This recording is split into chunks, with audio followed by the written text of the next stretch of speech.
여러분, 안녕하세요. 오늘은 여러분께서 보내주신 자료, 하나님의 음성을 듣는 법, 이걸 가지고 좀 얘기를 나눠볼까 하는데요.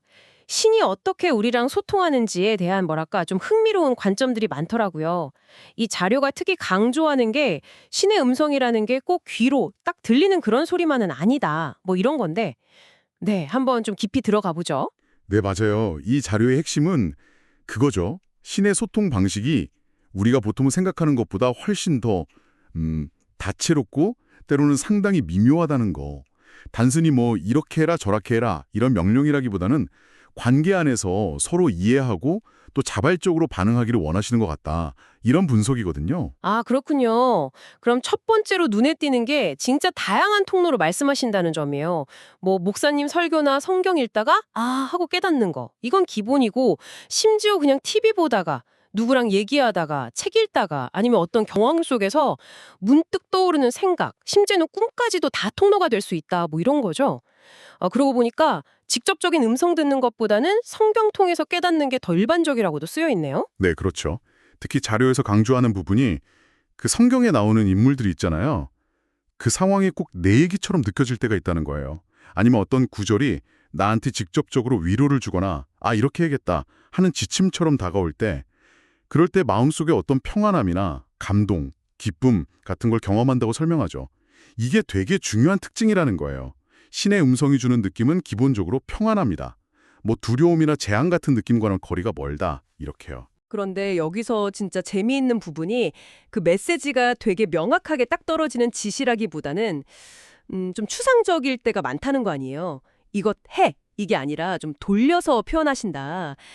예시로 아브라함 얘기가 나오던데 창세기 12장에서 내가 내게 보여줄 땅으로 가라. 이렇게만 말씀하셨지 그 땅이 가나안이라고 처음부터 딱 알려주시진 않았다는 거. 네네.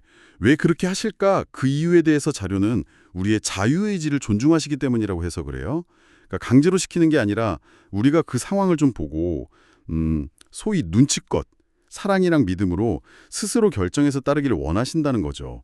비유가 재밌는데 누가 목마르다 했을 때 억지로 시켜서가 아니라 내가 마음에서 우러나서 물을 딱 갖다 주는 그런 행동처럼요. 그래서 이 눈치라는 개념, 특히 영적인 눈치가 중요하다고 계속 나와요. 영적인 눈치요.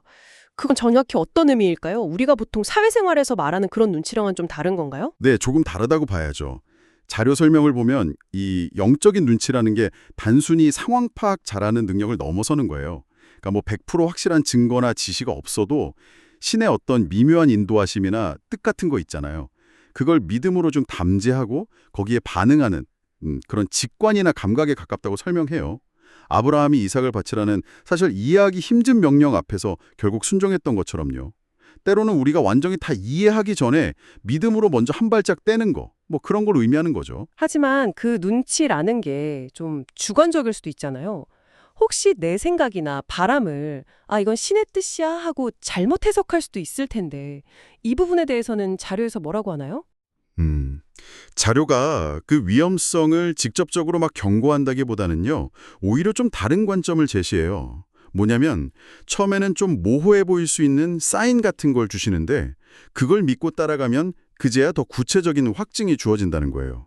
아까 아브라함 예시처럼 일단 믿고 가나안 땅에 도착하고 나니까 그제야 신께서 그 땅의 경계도 보여주시고 더 구체적인 약속을 주셨잖아요. 창세기 13장에서요. 그러니까 어느 정도의 불확실성을 안고 믿음으로 나아가는 그 과정 자체가 중요하고 그 과정 속에서 응답이랑 확인이 이루어진다. 뭐 이런 관점인 거죠. 그렇군요. 믿음으로 일단 가보는 그 과정 속에서 확인이 따라온다는 거네요. 네네. 그리고 또 중요한 점이 신은 우리 기도를 항상 들으시고 어떤 식으로든 응답하신다는 거. 기도하고 나서 뭐 성경이나 드라마, 책, 꿈, 진짜 생각지도 못한 방식으로 답을 주실 수도 있다고요. 네, 그래서 자료는 어떤 질문이든 뭐 심지어 답답함이나 의심까지도 그냥 솔직하게 다 기도로 말씀드리라고 권해요. 신은 그분의 방식으로 반드시 응답하시고 또 그걸 통해서 신과의 대화가 계속 이어진다는 거죠. 그리고 여기서 다시 한번 사인의 중요성이 나와요. 처음엔 좀 모호할 수 있지만 그 사인을 붙잡고 믿음으로 나아가면 점차 더 구체적인 메시지와 현실적인 확증으로 이어진다고 설명을 하죠. 근데 그 과정이 결코 쉽지만은 않다고도 분명히 지적하고 있어요. 용기도 필요하고 기다림도 필요하고. 아, 이게 진짜 신의 뜻이 맞나? 하는 의심이랑 싸워야 할 때도 있다고요. 맞습니다. 바로 그 지점에서 다시 한번 그 영적인 눈치랑 믿음이 필요한 거죠. 완전한 확신이 딱 서지 않더라도 내가 받은 어떤 사인이나 내면의 평안함 같은 느낌, 그런 걸 신뢰하고 나아가는 용기 말이에요. 자료에서 잠언 25장 2절을 인용하는데 이를 숨기는 것은 하나님의 영광이요 이를 살피는 것은 왕의 영광이라 이 말씀이요. 때로는 신께서 그 뜻을 일부러 좀 숨기시는 것처럼 보일 때도 있다는 거예요. 하지만 그걸 우리가 탐구하고 발견해 나가는 그 과정 자체가 우리한테는 영광스러운 특권이 될 수 있다 이렇게 말합니다. 그 사인이라는 게 때로는 다른 사람은 전혀 몰라도 나만 알아챌 수 있는 어떤 비밀스러운 약속 같을 수도 있고요. 네. 오늘 쭉 살펴본 내용을 좀 정리해보면 결국 이 자료는 신의 음성을 듣는다는 것이 꼭 어떤 명확한 소리가 아니라 종종 미묘한 사인, 또 내면의 느낌, 그리고 영적인 눈치를 통해 이루어진다. 그리고 완전한 확신이 없더라도 그 불확실성 속에서 믿음으로 걸어가는 과정, 그 자체가 되게 중요하다. 이렇게 말하는 것 같네요. 정확합니다. 네. 그러니까 아주 명확하고 직접적인 지시보다는 관계 안에서 우리의 어떤 자유로운 선택 그리고 사랑에 기반한 반응을 이끌어내려는 그런 소통 방식에 대해서 좀 깊이 있는 시각을 보여주는 거죠. 마지막으로 여러분께 이런 질문을 한번 던져보고 싶어요.